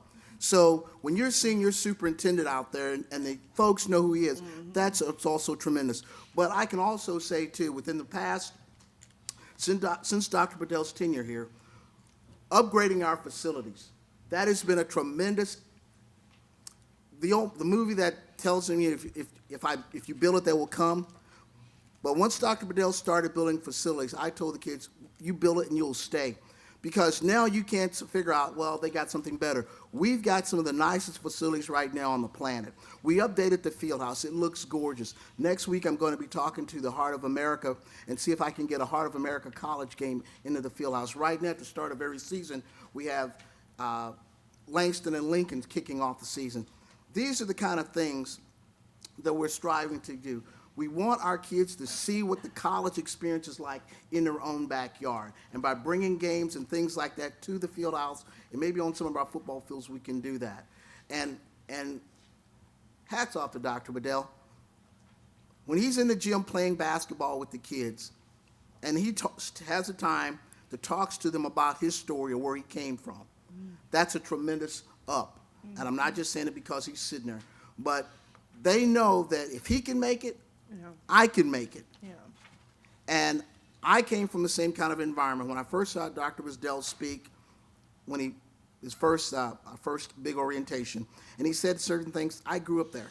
So I can relate. If it wasn't for athletics, I'd be on a street corner someplace. I grew up in the hood in St. Louis. But it's something about a coach relationship. It can be a choir coach, it can be a chess coach, but it's a coach that says, hey, you can do it. And there was always those people, those guiding people that helped me. And that's why I'm standing here today. And I appreciate the time. And I also want to appreciate you folks for 4 years ago when you said, go for it to start middle school sports. Because those middle schools that we started 4 years ago now are juniors and sophomores, and we're seeing the benefit of that. And we have one other presentation, right? That's going to be much shorter. So, and I'm not saying that to be funny, but I'm just saying that we planned this to be the longer presentation. Yes. And then, okay. We'll speed right through it for you. Well, yeah. So we are going to be presenting on policy 4.1.10. We're going to be talking about family and student engagement tonight. So we know that the policy states, let me actually put it up on there we go. The policy states that schools should not be without a parent leadership organization and that middle and high schools shouldn't be without a student leadership organization. It also states KCPS should have a district-wide parent organization as well as a district-wide scholar-led organization. We heard from the community during Dr. Bedell's Listen and Learn tour last year that we needed to improve engagement across the board. We know that. Because of this, we made it a priority this year, and we're using this year as a baseline year.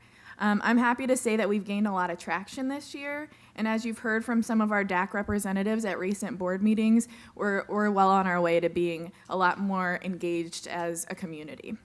I'm now going to introduce Samara Crawford Herrera, who has led our efforts throughout the year, and she'll continue the presentation. Thank you. Good evening, and thank you for having me.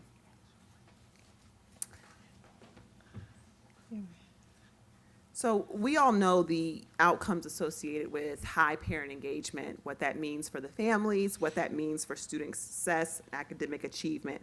So this is why this is of extreme importance to the district, and some of the ways that we have shown that is by obviously putting it in our strategic plan. Our organizational practice 3 talks about building those systems to link educators, families, parents, caregivers, and the community to the schools to foster a safe and caring environment. Our strategic priority 5 speaks specifically around family engagement and communication.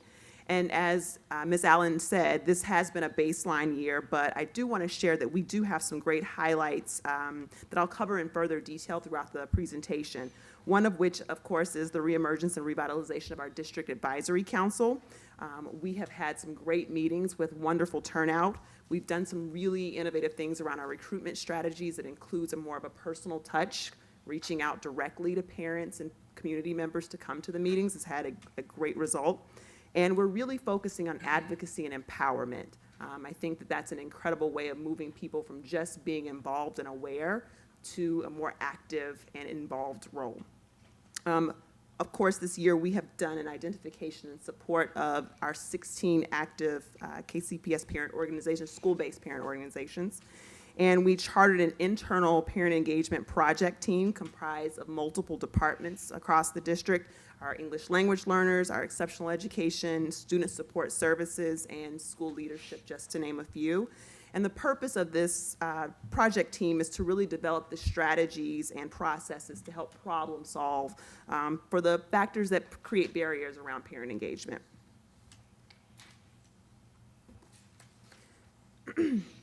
Some of the strategies that we've undertaken to tackle that parent engagement challenge is developing a district-wide parent engagement definition and framework. I do believe that will be shared with you in your Friday notes so that you can get a look at that as well.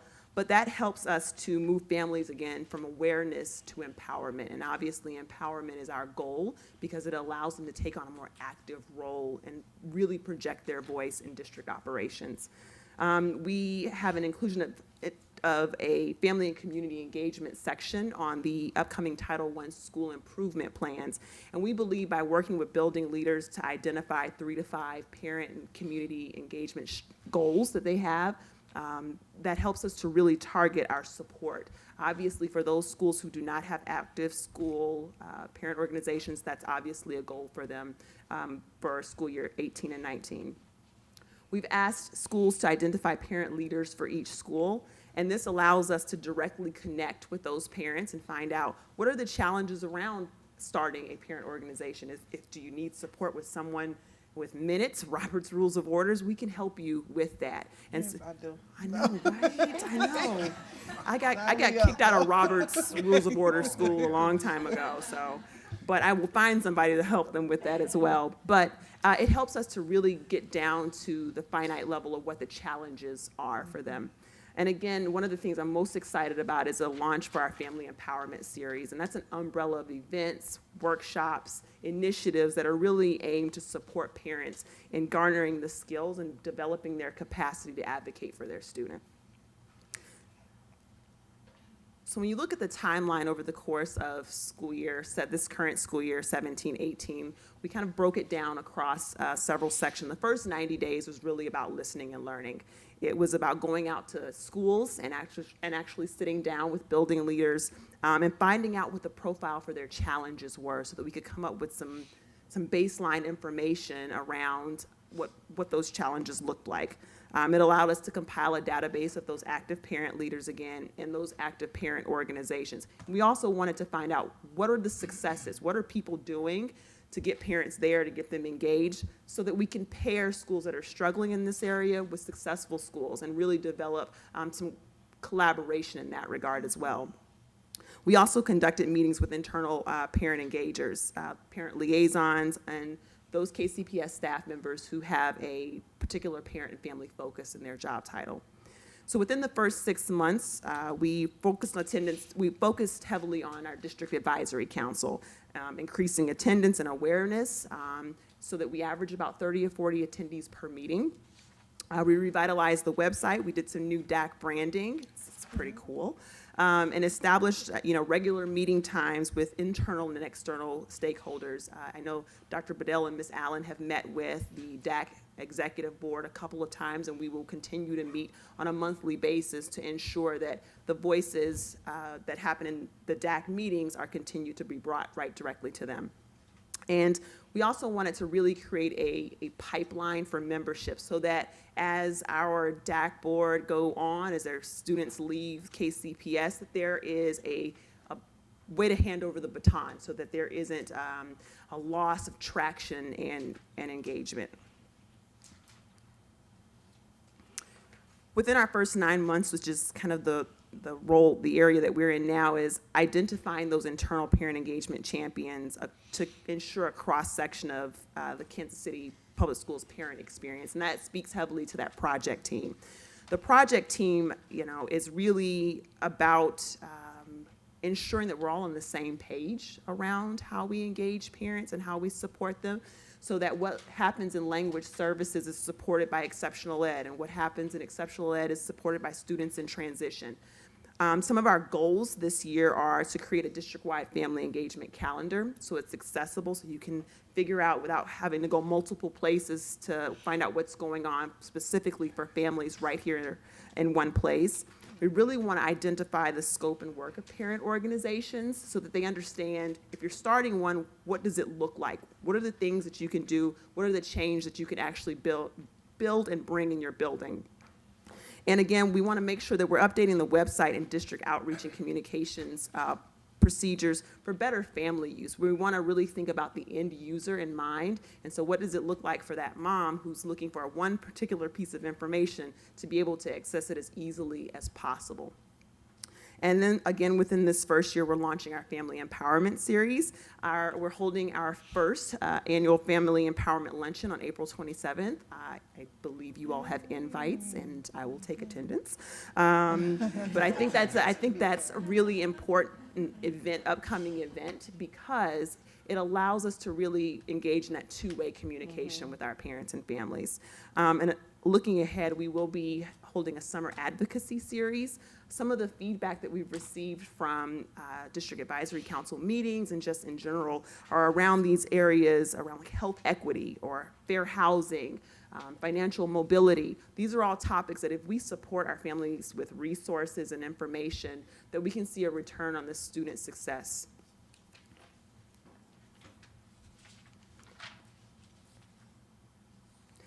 So some of the benchmarks that we intend to achieve for school year 18-19 is to have the parent organizations at all schools.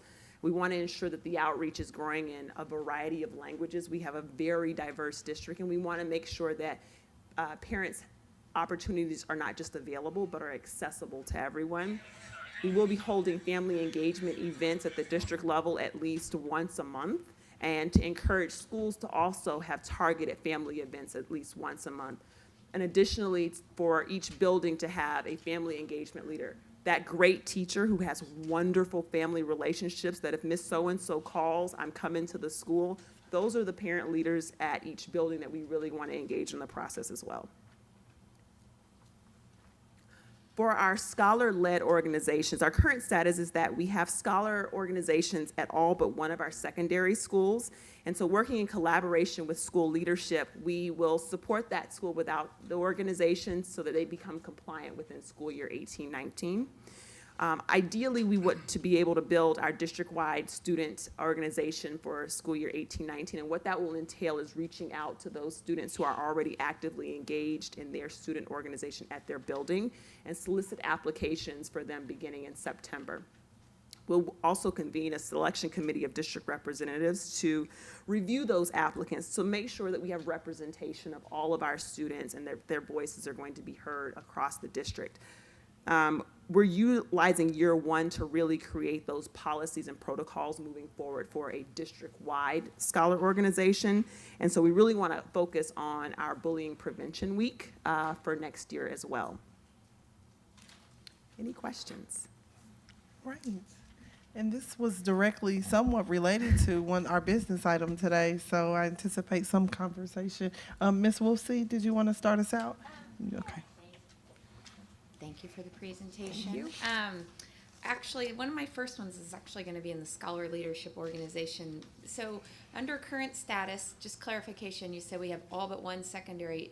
Are you considering middle school secondary? Yes. That's good. Is the plan to try and then finish out getting To okay. work this year, absolutely. That Scholar Leadership Organizations, I've taken a new interest in them only because of the unfortunate events that happened at Parkland and those students that stepped up.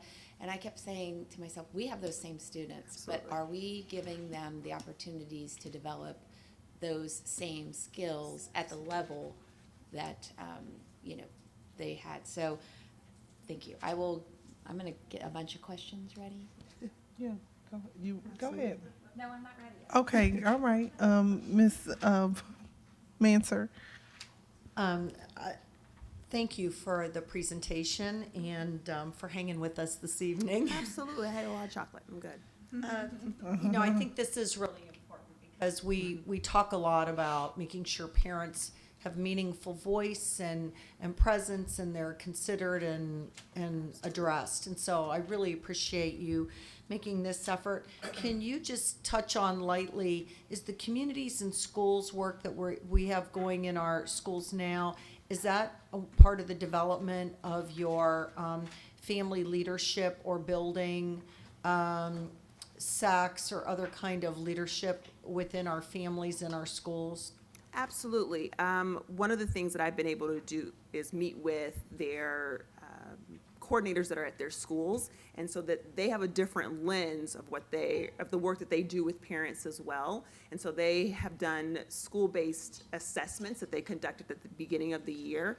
And so being able to get that data has helped to understand some of the challenges around developing parent organizations, because of the work that they're able to do at that tier 3 does engage parents, whether it's making sure that their student has resources, food. So they are able to identify some of the challenges as well, and to be able to identify great parents who maybe have not been engaged yet. And so we've been working together as part of the collaboration around partners to be able to help develop parents in that way too. Additional questions? All right, Mr. Evans. I don't have a question, but I would just like to say that Ms. Doyle, Ms. Tickner, Ms. Austin, Dr. Wilson, Dr. Sanders, I've not heard you guys present before, but you really, really did a great job. And I know it's it's a little nerve-wracking to come in front of a board. And that's a testament also to you, Dr. Bedell, by selecting staff. Good job, good job. Thank you, sir. Right, yes. Yes, yes, ma'am. Not a question. I just, first off, thank you for this presentation, because I know you know I've been asking about this for a while. And so I'm still in digestion mode. But what I want to say is that I am so glad to see that you're going to be working more with DAC to start to create that capacity.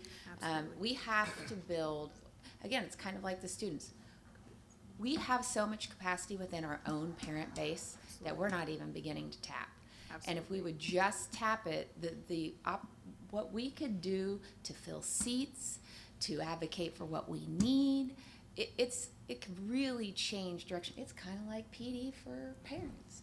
So I'm excited about that. I would just encourage you to keep doing that. The one thing with regards to, I guess, some of the empowerment series, I would encourage is that we always keep double checking back with, is this what the parents are asking for and wanting? Don't ever try to guess and do a top-down guess. Always ask them, because they'll let you know. So Absolutely.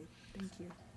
Okay, wonderful. Thank you all so much for your staying power. We do have one last item of business where Superintendent Bedell will introduce the April 25th, 2018 business items. Thank you, Madam Chair. The administration will ask the board to take action on approving the Kansas City Public Schools Retirement System Employee Match Contribution of $9.5 million. Thank you. If there's no other business to come before the body, yes, sir. To Dr. Sanders, my colleague next to me said she played flag football, so you may have a coach. I was good. She said she was good too. Yeah, that's what I was just gonna say. I was a lineman, offensive lineman. I can see that. The meeting is adjourned. Thank you. Not a running back, man?